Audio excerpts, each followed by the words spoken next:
Hola, ¿qué tal? Les habla Carlos Javi, recién titulado, y vamos a estrenar el título hablando sobre el infarto agudo del miocardio. Vamos a ver su clínica, sus laboratorios y su electrocardiograma.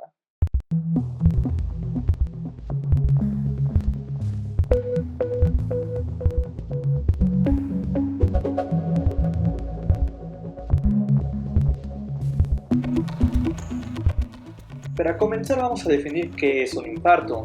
La cuarta definición de infarto agudo del miocardio de la Sociedad Europea de Cardiología define que es la evidencia de lesión miocárdica más clínica compatible, electrocardiograma compatible, alteraciones en el ecocardiograma. ¿Cómo definimos una lesión miocárdica aguda? Esta va a ser por las troponinas. Tenemos la troponina I y la troponina T, que son específicas del miocardio. La troponina I mayor a 40 nanogramos por litro es la más sensible y específica para el diagnóstico de infarto agudo del miocardio. También tenemos la troponina T, que puede ser mayor a 10 nanogramos sobre litro. Pues antes de hablar de la clínica y de los laboratorios y del electrocardiograma, tenemos que ver cómo es que se producen todos estos signos y síntomas del infarto agudo del miocardio. Y todo comienza cuando se obstruye una arteria coronaria. En ese momento, una zona queda isquémica o muerta, otra zona queda en riesgo si es que no se destapa la arteria a tiempo, y el resto del miocardio pues está normal, entre comillas. Una vez que se obstruye la arteria, inmediatamente bajan los niveles de oxígeno. Recordemos que en condiciones normales el corazón trabaja con un metabolismo 100% oxidativo y ocupa en el 60-80% la oxidación de los ácidos grasos. Una vez que se produce la isquemia, hace un switch hacia la glucólisis anaerobia.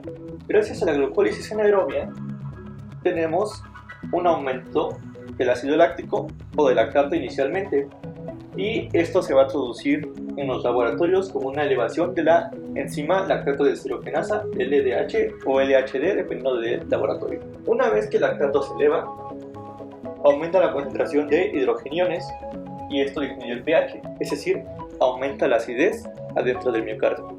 Estos hidrogeniones, junto con el potasio, que posteriormente veremos cómo sale de la célula, van a unirse a los nociceptores y van a transmitir este estímulo doloroso a través de las raíces de T1 a T4 y en algunos casos T5 y T6. Y esto nos va a dar el dolor referido, el clásico dolor que inicia en el pecho, sobre todo del lado izquierdo, y también puede ser en el epigastrio. A su vez, el plexo cardíaco tiene lo que son ramos comunicantes con ramos del plexo cervical y del plexo braquial. Estos ramos comunicantes explican lo que es la irradiación del dolor hacia hombro izquierdo, sobre todo a la cara medial, hasta el antebrazo, y por el plexo cervical hacia el cuello y el borde inferior de la mandíbula. Otro efecto de este aumento de los hidrogeniones es que van a competir por la unión del calcio por la troponina C. Al competir por esto e inhibir la unión del calcio, lo que van a hacer es evitar que ocurra la contracción, por lo que va a haber una disfunción sistólica. Posteriormente a que la isquemia continúa más de 2 minutos, vamos a ver que las reservas de ATP que hay dentro de la célula miocárdica se agotan rápidamente.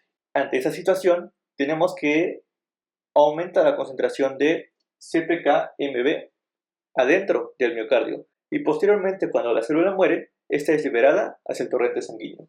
Por último, se agota el AMP. Esto tiene tres consecuencias. Por un lado, tenemos que al agotarse el ATP, se va a inhibir la famosa cerca-2. ¿Qué es la cerca-2? La ATPasa, que permite la entrada de calcio al retículo sarcoplásmico durante la diástole. Va a aumentar el calcio citosólico y eso nos va a llevar a una disfunción diastólica. Otra consecuencia de este aumento del calcio en el citosol es que, por un lado, va a entrar a la mitocondria y nos va a producir edema mitocondrial, y por otro, es que va a activar a las fosfolipasas y también va a activar a otras enzimas que degradan proteínas. Este edema mitocondrial posteriormente va a hacer que la mitocondria, por así decirlo burdamente, reviente y va a liberar el citocromo C y las caspasas. ¿Qué va a ocurrir? Las caspasas se van a activar y van a llevar a una muerte celular. Tanto las caspasas como las fosfolipasas pues van a hacer que la membrana celular se destruya, que se destruya la membrana nuclear, que los organelos sean destruidos y nos va a llevar finalmente a la muerte celular. Una vez que la célula muere y su contenido es liberado, las enzimas de escape, que podemos ver aquí, van a aumentar en la sangre, y es así como vamos a tener un diagnóstico inicial. La muerte celular tiene dos consecuencias. Por un lado, es que vamos a perder miocardio contráctil. Si no tenemos suficiente miocardio para llevar a cabo la función del corazón, vamos a tener una falla cardíaca aguda, vamos a tener inflamación y eventualmente podemos tener complicaciones mecánicas debido a que la pared del miocardio ya no va a ser tan fuerte como lo es normalmente. Y la inflamación finalmente va a contribuir a una mayor muerte celular y a pericarditis. Otra consecuencia de la muerte celular es de que esa zona del miocardio ya no va a ser excitable. Al no ser excitable, todos los vectores de despolarización y de repolarización normales del corazón se van a alejar de esa zona. Y al alejarse, se va a originar la onda Q patológica, uno de los criterios diagnósticos de infarto. También vamos a tener que si esta parte del miocardio que se pierde y se vuelve inactivable es el nodo AB o el haz de His, vamos a tener un bloqueo auriculoventricular. ¿Qué más va a ocurrir con todo esto? Volvemos a la inhibición de la sodio-potasio ATPasa. Al inhibirse, va a aumentar el sodio intracelular y eso nos va a llevar a un edema celular que posteriormente va a contribuir al edema mitocondrial y a la muerte de la célula. Pero también va a despolarizar parcialmente la célula, ya que recordemos, durante la diástole, lo normal es que expulse sodio y meta potasio para poder restaurar el equilibrio electroquímico de la membrana celular. Pero al no servir, pues vamos a tener una despolarización parcial celular, que es uno de los mecanismos por el cual se producen las alteraciones del segmento ST. ¿Qué más ayuda a esta despolarización parcial? Es la activación de los canales de potasio dependientes de ATP. Esos canales en condiciones normales se encuentran cerrados, pero en isquemia se activan, permiten la salida de potasio y despolarizan a la célula. A su vez, debido a esta salida de potasio, el periodo de repolarización del corazón se prolonga. Esto lo vuelve vulnerable a ciertas arritmias, gracias a que unas células en algún momento del ciclo se están despolarizando y otras apenas se están repolarizando. Se vuelve muy vulnerable a que ante una extrasístole ventricular puedan generarse ya sea una taquicardia ventricular o una fibrilación ventricular. Y esto solamente se ve potenciado por el hecho de que haber una zona que es inactivable eléctricamente, puede ser que se forme un circuito de reentrada, lo que va a perpetuar esta arritmia y eventualmente nos va a llevar a una fibrilación ventricular y esto a la muerte del paciente.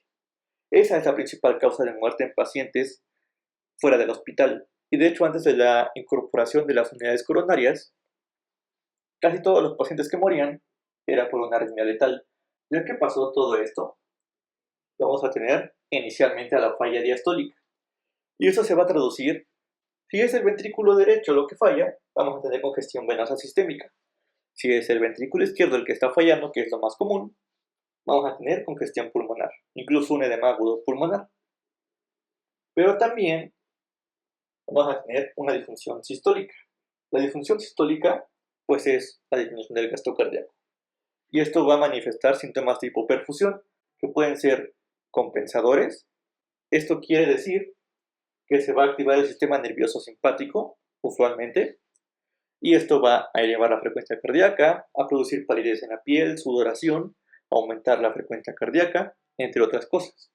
Y en otras ocasiones, sobre todo cuando es un infarto de cara inferior, lo que ocurre es que se produce un reflejo vagal llamado reflejo de Bessels-Yaris. Y aquí va a haber disminución de la presión arterial y disminución de la frecuencia cardíaca, lo cual empeora sobre todo un bloqueo auriculoventricular por la misma isquemia. Vamos a tener también una activación del eje renina-angiotensina-aldosterona y un aumento del mecanismo de Frank-Starling. Estos mecanismos compensadores son los que producen algunos síntomas conocidos como cortejo autonómico. Pero ¿qué más tenemos? Esta falla sistólica hace que los órganos no reciban suficiente sangre. Por lo tanto, vamos a tener hipoperfusión cutánea, que nos puede producir palidez de la piel y frialdad.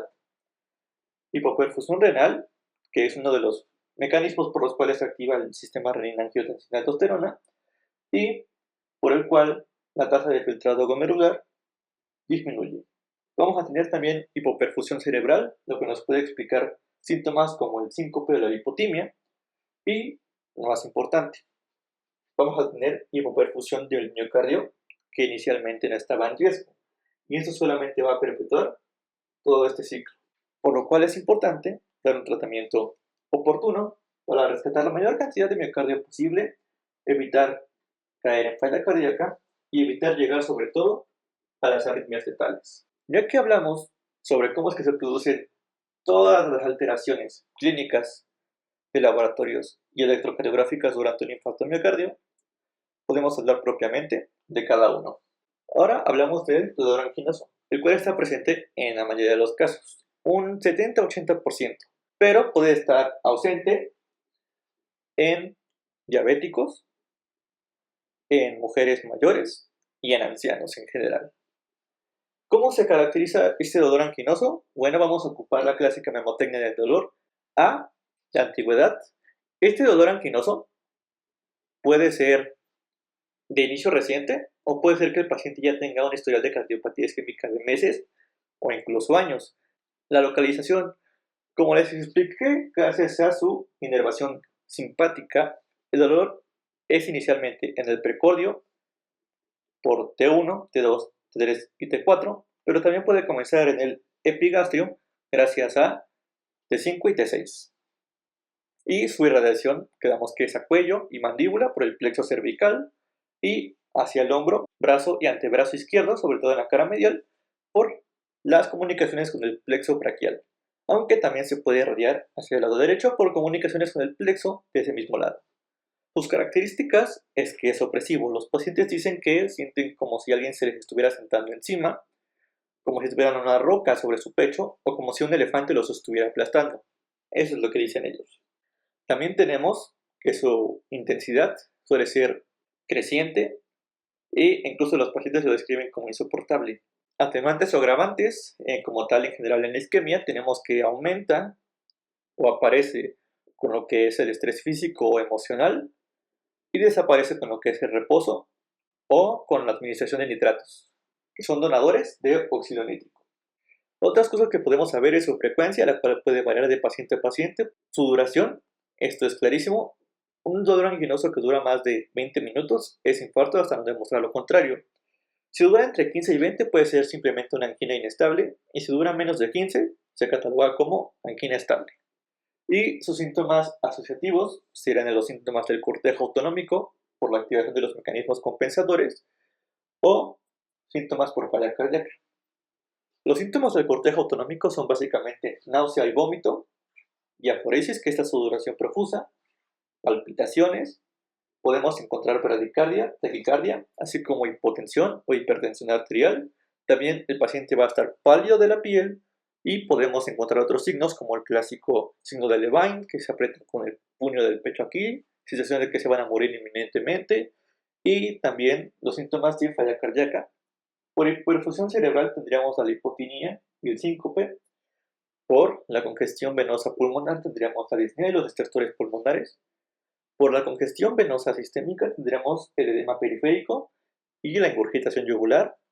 Y también tendríamos el tercer y cuarto ruidos cardíacos, un galope de suma y también podemos tener la tríada del infarto del ventrículo derecho, que clínicamente se define como hipotensión arterial, ingurgitación yugular y lo que sería campos pulmonares limpios, ya que el ventrículo derecho pues no está bombeando sangre hacia los pulmones.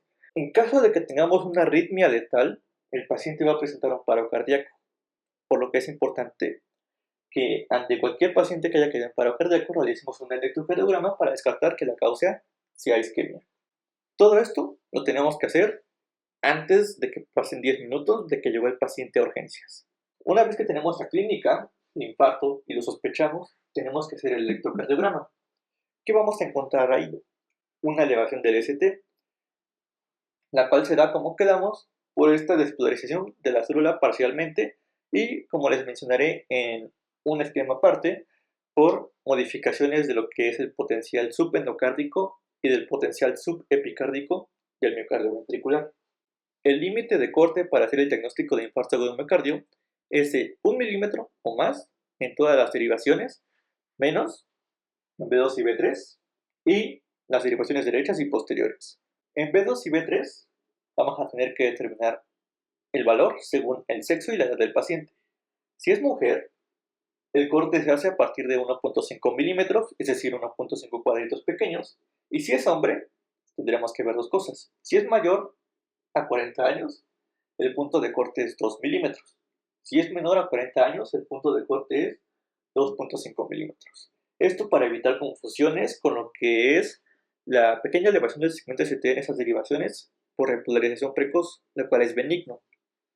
También tenemos el punto de corte para las derivaciones derechas, B3R y B4R, es 0.5 milímetros, y para infarto de cara posterior, en B7, B8 y B9, es exactamente lo mismo. ¿Qué más podemos encontrar? Una arritmia ventricular maligna, taquicardia ventricular y fibrilación ventricular, el conocido síndrome de Wellens, que tenemos tipo A y tipo B. El tipo A es aquel síndrome de Wellens donde en todas las derivaciones precordiales, o en la mayoría de ellas, tenemos una onda T simétrica, profunda e invertida. Mientras que el tipo B son ondas T bifásicas. ¿Qué más podemos encontrar? El signo de Winters, que ahorita les pongo un ejemplo, y los bloqueos de rama izquierda. Aquí tenemos dos opciones. Si tenemos electrocardiogramas previos del paciente y no hay un bloqueo, y de repente se presenta con estos síntomas y un bloqueo que antes estaba, entonces este bloqueo es un equivalente a la elevación del segmento ST. Si ese bloqueo ya lo tenía el paciente, tendríamos que aplicar los criterios de Zaragoza. Tenemos dos, los antiguos y los modificados. Ahorita les pongo una imagen de la guía de práctica clínica sobre cómo se realizan o cómo se evalúan estos criterios modificados de Zaragoza. En infartos, sobre todo antiguos, donde ya no hay nada que hacer, encontraremos una onda Q patológica, porque los vectores se dejan de la zona ya necrosada, y una onda Q patológica es aquella que mide más de 40 milisegundos de duración, es decir, más de un cuadrito de forma horizontal, o que mide más del 25% del voltaje de la onda R que lo sucede. ¿Qué más podemos encontrar? Si todavía no hay una lesión, pero si hay isquemia, las alteraciones estarán solamente en la onda T. Esta va a ser simétrica, va a ser picuda, lo cual se define como 6 o más milímetros de elevación, y puede estar invertida. Solamente quedan agregar dos cosas. La primera de ellas es que para sospechar un infarto de cara posterior, primero vamos a encontrar en lo que es B1 y B2, es decir, en la cara anterior, lo que es depresión del segmento ST y aumento de la onda R, que sería el equivalente a una onda Q y a una elevación del ST en la derivación recíproca, es decir, B7, B8 y B9. Para poder decir que la elevación del ST es compatible con infarto agudo de miocardio o con isquemia, tiene que estar presente en dos o más derivaciones contiguas, según las siguientes caras que les pondré en la pantalla. Siempre que veamos un infarto de cara inferior o posterior, tenemos que solicitar derivaciones derechas para descartar una extensión de infarto a ventrículo derecho. Para tomar los laboratorios tenemos las enzimas de escape que nos van a determinar la curva diagnóstica. Tenemos una inicial que es para el diagnóstico y una de seguimiento. La Sociedad Europea de Cardiología dice que tenemos que tomar las troponinas miocárdicas sobre todo en el minuto cero y en la primera hora de que el paciente llegó a urgencias. Esto con las enzimas cardíacas de alta sensibilidad, lo cual no está disponible en todos lados. En caso de que tengamos dudas, podemos repetir la toma de laboratorios a las 2 y a las 3 horas, según la Sociedad Europea de Cardiología, para poder confirmar el diagnóstico viendo la elevación de las enzimas de escape. Y a su vez para el seguimiento, pues 6, 12 y 24 horas tenemos que tomar otra vez troponinas. ¿Cuáles son estas enzimas de escape? Tenemos a la mioglobina, que es la primera en elevarse. Esta se eleva entre la primera y la cuarta hora, alcanza su pico entre 6 y 7 horas y se normaliza a las 24 horas. Después de la mioglobina, la siguiente en elevarse es la CPK-MB, la creatininfosufrinasa isoforma MB, que es exclusiva del miocardio y tiene sus valores de corte para hombre y para mujer. La CPK-MB se eleva entre las 2 y 4 horas, alcanza su máximo entre las 12 y 24 y se normaliza normalmente entre 3 y 5 días. La siguiente en elevarse es la lactato deshidrogenasa, y después de que se eleva la lactato deshidrogenasa, ahora sí, se empiezan a elevar las troponinas cardíacas. ¿En qué momento se empiezan a elevar? Bueno, usualmente entre las 3 y 6 horas, alcanzan su máximo entre las 12 y 24 horas y se normalizan después de una semana incluso. Para el diagnóstico más precoz, se tienen que pedir las más sensibles y con esas construiremos la curva. ¿Qué más podemos encontrar? En caso de que haya falla cardíaca aguda, se va a elevar el BNP y su fragmento NT-proBNP. En la guía de falla cardíaca aguda más reciente de México, tenemos también que puede elevarse la fracción media del gen del ANP, que es el péptido natriurético auricular. Otros laboratorios que tenemos que pedir son la biometría hemática, como todo, su perfil de lípidos, su perfil glucémico, su perfil de función renal, entre otros. ¿Y qué vamos a encontrar? Gracias a la inflamación que se desencadena por la muerte de los miocardiocitos, vamos a tener leucocitosis y, como la enfermedad isquémica del corazón es una enfermedad inflamatoria sistémica crónica, vamos a encontrar que la PCR ultrasensible va a estar elevada. Para evaluar los factores de riesgo cardiovascular, vamos a ver si el paciente es diabético, con un aumento de su glucemia o de la hemoglobina glucosilada. Podemos encontrar también alterado el perfil de lípidos, ya sea lo clásico, un aumento del colesterol LDL y de los triglicéridos, y una disminución del colesterol HDL.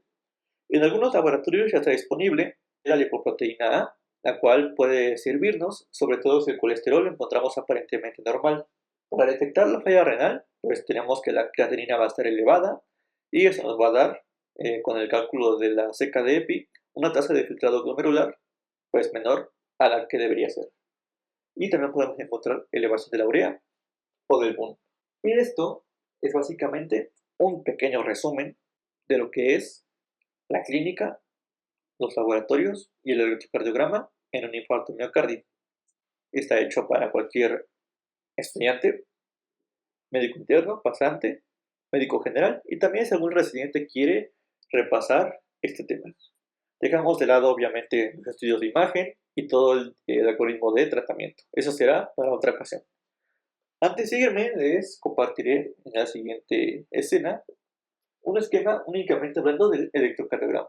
Ya para terminar el video del día de hoy, vamos a cerrar con un repaso del electrocardiograma en el infarto. Primero que nada, vamos a recordar cuáles son las derivaciones del electrocardiograma, las caras que representan y qué arteria irriga dicha cara. Primero tenemos a B1 y a B2, que son la cara septal y son irrigados por la arteria interventricular anterior. La primera rama septal es la más importante ya que irriga directamente a las cejas. Y el resto de las ramas irrigan principalmente a su rama derecha, pero principalmente a la rama izquierda. Luego tenemos a B3 y B4, que son la cara anterior y apical del corazón, que son directamente del vértice y son irrigadas también por la arteria interventricular anterior, las ramas diagonales. Luego tenemos a B5 y B6, que son la cara lateral baja, lateral izquierda, anatómicamente hablando. Y estas son irrigadas por la rama circunfleja y principalmente por su rama marginal. Luego tenemos a D1 y a BL, que son la cara lateral alta del ventrículo izquierdo de su pared libre, y también son irrigadas por la arteria circunfleja. Luego tenemos a D2, D3 y ABF, que ven la cara inferior del corazón, que es compartida tanto por ventrículo izquierdo como por ventrículo derecho, por lo que al haber un infarto en esta cara tenemos que solicitar sí o sí las derivaciones B3R y B4R, es decir, para descartar un infarto del ventrículo derecho. ¿Por qué? La cara inferior va a estar irrigada por la arteria coronaria derecha del 80 al 85% de los casos. Solamente en un 10, 15 o 17% dependiendo de dónde lo lean, va a estar dada por la circunfleja. Y en un 3% aproximadamente de los pacientes, esas dos arterias comparten la irrigación de la cara inferior. Por último, tenemos a B7, B8 y B9. Estas ven lo que es la cara lateral basal del ventrículo izquierdo. Antes se llamaba como cara posterior, sin embargo, la cara posterior en realidad serían los atrios. Entonces se decidió cambiarlo más correctamente por ser la parte más posterior y basal de la pared libre del ventrículo izquierdo. Con esto en mente, recordemos las alteraciones. La característica elevación del segmento ST, que representa la lesión subepicárdica, se da porque el potencial de acción del subepicardio se disminuye tanto en intensidad, por lo que predomina el potencial del subendocardio. El electrocardiograma entonces lo detecta con una línea no isoeléctrica. Por el contrario, cuando la lesión está en el subendocardio, lo que pasa es que el potencial del subepicardio es menor y predomina el potencial negativo del subepicardio. Por lo tanto, va a haber una inversión o desnivel del segmento ST. Por el contrario, cuando no hay lesión, solamente hay isquemia, vamos a tener que en el caso de que la isquemia sea en el subepicardio, el potencial de acción de este se va a prolongar y su repolarización va a ser más intensa que la del subendocardio. Por lo tanto, la onda T va a estar invertida, va a ser simétrica y de gran voltaje. Si la isquemia es del subendocardio, el potencial que se va a prolongar es el del subendocardio y su repolarización va a ser más intensa por la activación de los canales de potasio dependientes de ATP. Entonces la onda T va a ser picuda, simétrica y positiva. Por otro lado, si ya se estableció la necrosis, los vectores de activación se van a alejar de dicha zona. El electrodo que vea esa zona entonces va a detectar las ondas Q patológicas de necrosis. ¿Qué pasa en el sistema de conducción? En el infarto de cara inferior, como les mencioné, se va a dañar al nodo atrioventricular, por lo que puede haber un bloqueo de segundo grado o de tercer grado, dependiendo del grado de la isquemia y de si afecta únicamente al nodo o directamente porciones más distales de la CGIS. Entre más distal sea el daño, el bloqueo va a ser de mayor grado. ¿Qué pasa con los infartos de cara septal? Y se bloquea principalmente la rama izquierda, aunque puede ser, si es que la primera rama septal es la que está obstruida o proximal a ella, es que se va a bloquear esta parte de la CGIS y tendríamos un bloqueo AB completo.